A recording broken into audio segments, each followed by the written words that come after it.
What's up, world? I'm Cameron McKinney, and this is Pop Culture Spotlight, a podcast about actress Hailee Steinfeld and the movie I'm Thinking of Ending Things. But first, let's talk about actress Hailee Steinfeld, who is one of my favorite actresses working today. I think she's underrated. I think she's on the verge of movie stardom, and I think most people are ignoring how close she is to movie stardom. First off, she had one of the best debut film performances ever in a Western called True Grit, which was directed by the Coen brothers. For that performance, Steinfeld got nominated for an Oscar at 13 years old. This was a movie that also starred Jeff Bridges and Matt Damon, and Steinfeld completely stole the show. She gives one of the best child performances ever in a movie. She completely carries the movie. It's like that moment when you see Saoirse Ronan in the movie Atonement. You're like, wow,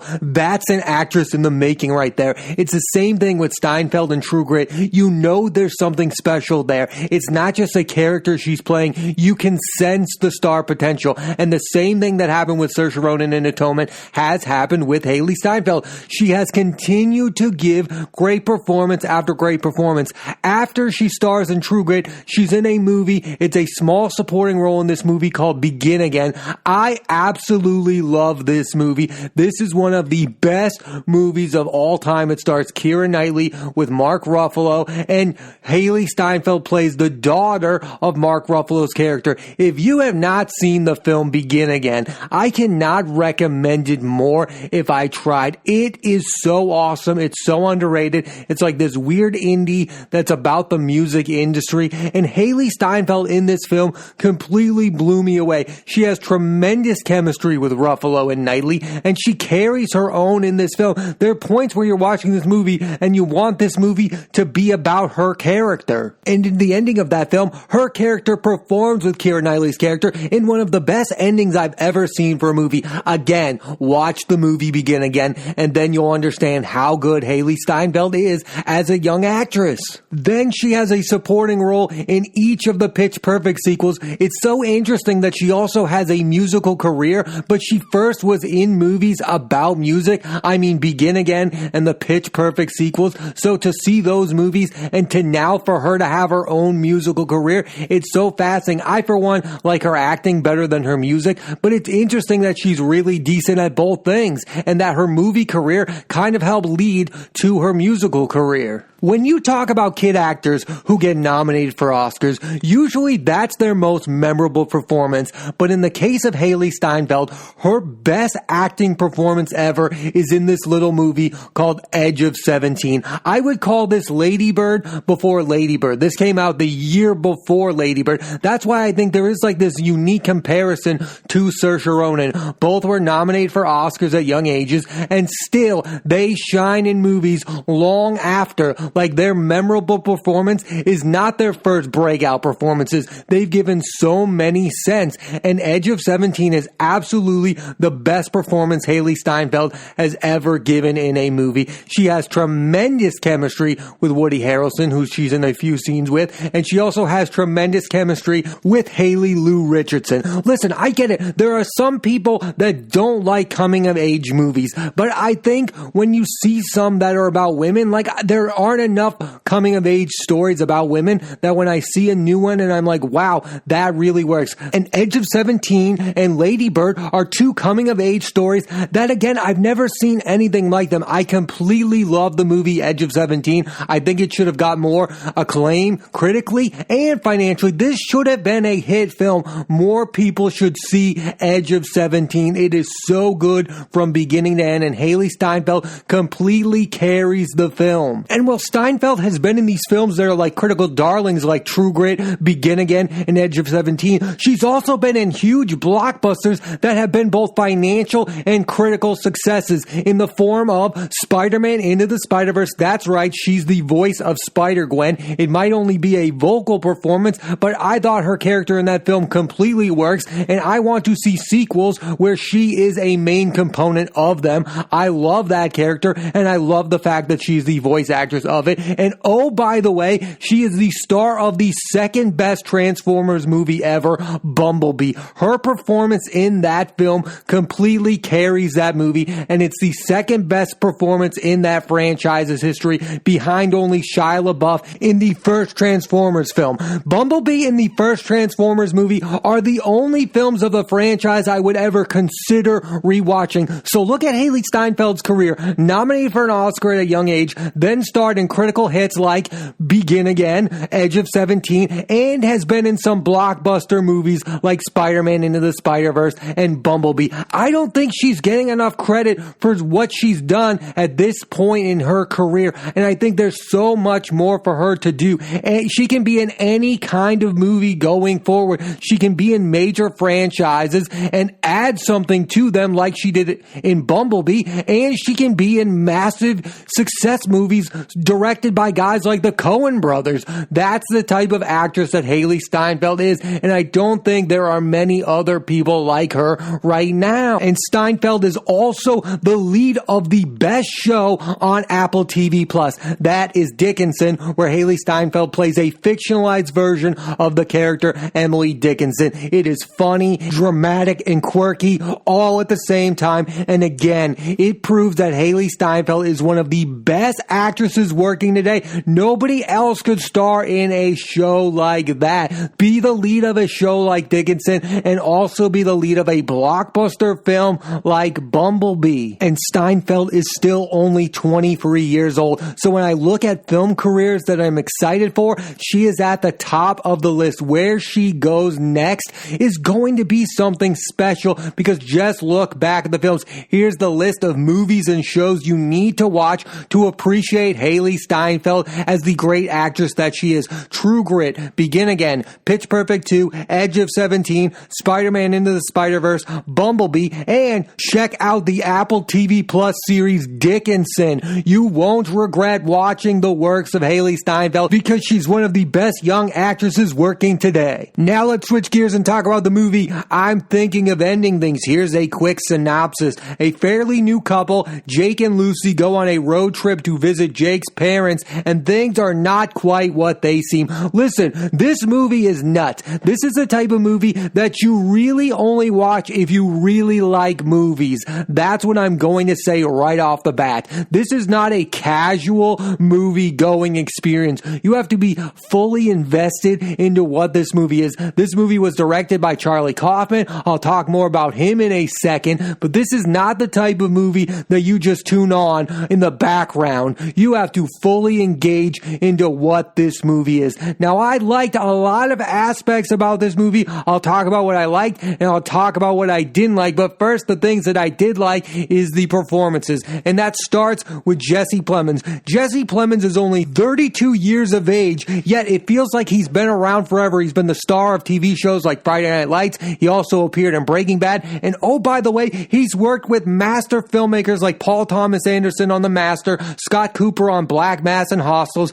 Steven Spielberg on Bridges, Spies, and The Post, Adam McKay in Vice, and Martin Scorsese in The Irishman. And all of those movies I absolutely love, and Jessie Plemons added a ton to those films. There's no other actor like him. He's one of the best supporting actors working today who can also be the lead of things. Like, there aren't a lot of guys like Jessie Plemons, because he can play any kind of character in anything, basically. He's not the lead in any of those films I mentioned. He's not even in an hour of any of those films, yet you remember Jessie Plemons was in those movies. I was happy to see Jessie Plemons in movies like Vice and The Irishman, and I thought he added a ton to those movies, because he's that kind of an actor. He can maybe only have a scene or two, but boy, does he take advantage of the moment unlike any other actor working today. Plemons isn't only working with the best directors, he's also working with the best actors of our time. Joaquin Phoenix, Christian Bale, Johnny Depp, Tom Hanks, Al Pacino. Plemons' acting style is subtle and he has a commanding presence. He is absolutely brilliant in the comedy Game Night that stars Jason Bateman. It also stars his former co-star of Friday Night Lights, Kyle Chandler. Jesse Plemons absolutely steals that movie. His character is so funny and awkward. That was a slam dunk. I don't know if Jesse Plemons would take this as a compliment, but that is his best performance in any movie I've ever seen him in. And then in this movie, I'm thinking of ending things. He works again with another legend in Charlie Kaufman, and Jesse Plemons definitely delivers. Again, he brings that subtlety to this performance. It's one of the weirdest performance ever. He's another awkward guy. It's funny at times, but it's not funny in that way that you're like enjoying it. It's almost uncomfortable. I don't think there's any other actor that can make you as uncomfortable as Jesse Plemons can, and I think that's a good thing. And I couldn't be more excited for the upcoming movies that Jesse Plemons is going to appear in. He's going to be in Scott Cooper's horror film Antlers and the movie Judas and the Black Messiah, along with Daniel Kaluuya and Hailee Steinfeld, and the trailer for that looked amazing. Jesse Plemons is not going anywhere. I hope this guy gets awards recognition that he deserves, because this is a guy who in the next 10 years should definitely be nominated for an Oscar, because he is putting work in films with the best directors and the best actors and filmmakers of our time, and he deserves credit for what he's adding to these films. Also in I'm Thinking of Ending Things is Jessie Buckley, who is fantastic in this film, and she is sure to be a household name soon. She is set to appear in the upcoming season of Fargo along with Chris Rock. I really liked her performance in this movie. I thought her character was quirky. Again, I'm not going to go into the specifics of this film because I don't want to reveal anything about it. I think it's a type of movie that you need to experience, but I really did like the performances of Plemons and Buckley, and together they had this weird chemistry, which I think was what the movie was about. Two other actors I really liked are in this movie: David Thewlis, who you might know from the Harry Potter series and from the movie Wonder Woman, where he played the villain. Sorry, spoiler alert if you haven't seen Wonder Woman at this time. His character is the bad guy. And Toni Collette is also in this movie, and I love Toni Collette. I mean, she's so good in movies like About a Boy and The Way, Way Back. And what I'll say about both of their performances is that Thewlis and Collette really go for it. Whether or not that's a good or bad thing, I haven't quite wrapped my head around. I just think they are fully going for it. They are committed to whatever they're committed to in this movie. It is like fully, they are just putting it all out there. And I'm not sure if I liked it, loved it, or hated it. Now I gotta talk about the writer-director of this film, Charlie Kaufman. He has written 3 masterpieces in Being John Malkovich, adaptation, and Eternal Sunshine. I absolutely love those films. Those films are weird and quirky, and all of them have great performances. In Being John Malkovich, you of course get a great performance from Catherine Keener. You have John Cusack, you have John Malkovich, and then in adaptation, you get Nicolas Cage, Meryl Streep, and Chris Cooper absolutely giving some of the best performances of their careers. I mean, that's the best performance Nicolas Cage has ever given, and Chris Cooper rightfully brought home the Oscar, and Meryl Streep is equally brilliant in that film. And then you have Eternal Sunshine of the Spotless Mind with an all-time Kate Winslet performance. She should have brought home the Oscar for that movie, and Jim Carrey should have at least been nominated for his performance in that film. And that film also has some really good supporting performances by Elijah Wood, Mark Ruffalo, Kirsten Dunst. I mean, that movie really holds up. I think that is the best film written by Charlie Kaufman. That is, of course, directed by Michel Gondry. Spike Jonze directed Being John Malkovich, an adaptation. If you have not seen those films, you need to check those out, because those are 3 of the best films of all time, and they are all written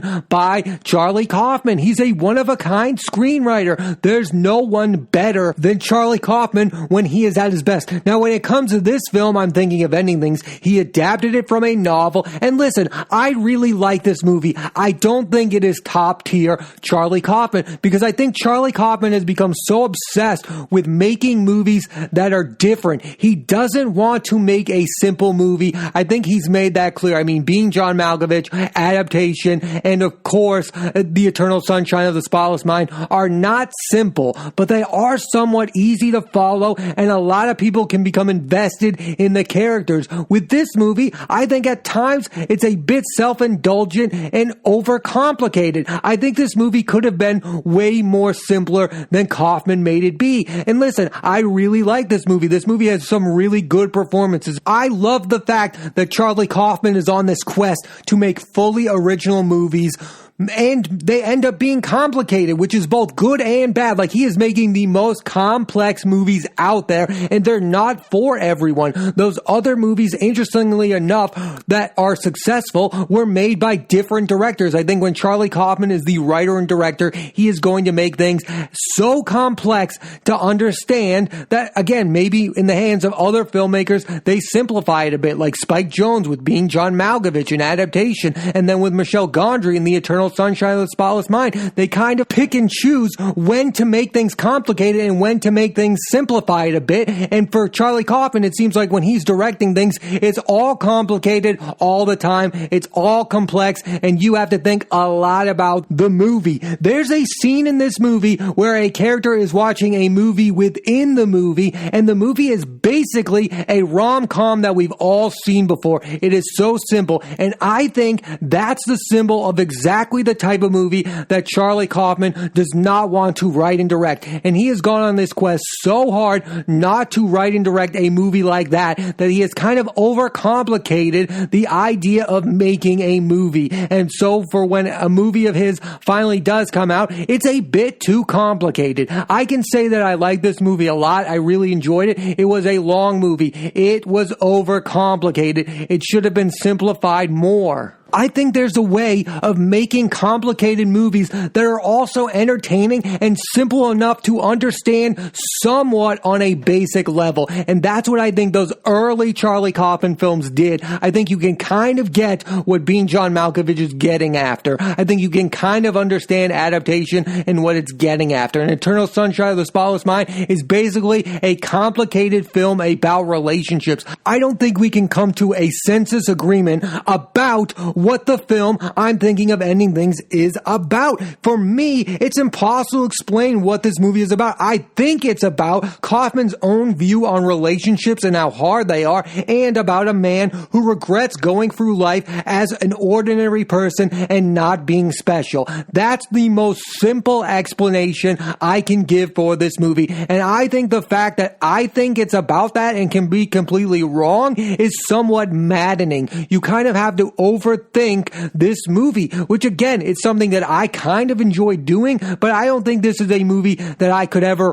rewatch per se. I think in the end, watching this film made me realize what a good combination Spike Jonze and Charlie Kaufman are. Like when Charlie Kaufman's on his own, yes, he still makes really good movies, but I think he needs that guy like Spike Jonze, because Spike Jonze made a movie in Her that is super complicated, but it's really only about loneliness. It's about a guy who falls in love with a Siri-like device. Like, it's a complicated idea, but it's simplified in this idea of like loneliness. That's a complicated film that's still somewhat easy to understand, and that's what Being John Malkovich and Adaptation are. They're complicated ideas in their movie, but the plot is kind of simple enough to follow that you can watch it, you can be entertained, and then you can pick up on those complex ideas. I think this movie, I'm Thinking of Ending Things, is all about the complex ideas, and the plot is equally complex. You need that simplified plot that's like about a guy that's lonely, who's falling in love with his like cell phone,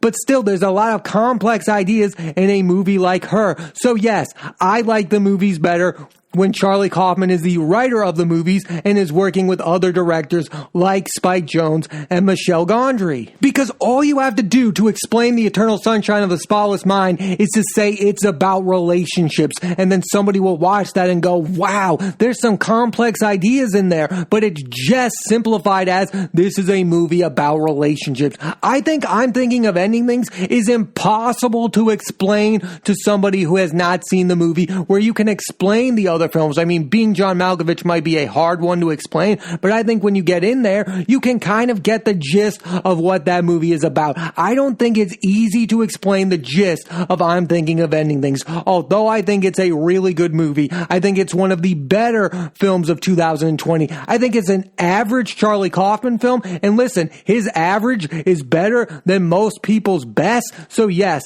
I definitely recommend you check out I'm Thinking of Ending Things. It has really good performances from Jessie Plemons and Jessie Buckley, and when Charlie Kauffman does write and direct a movie, you have to check out that movie.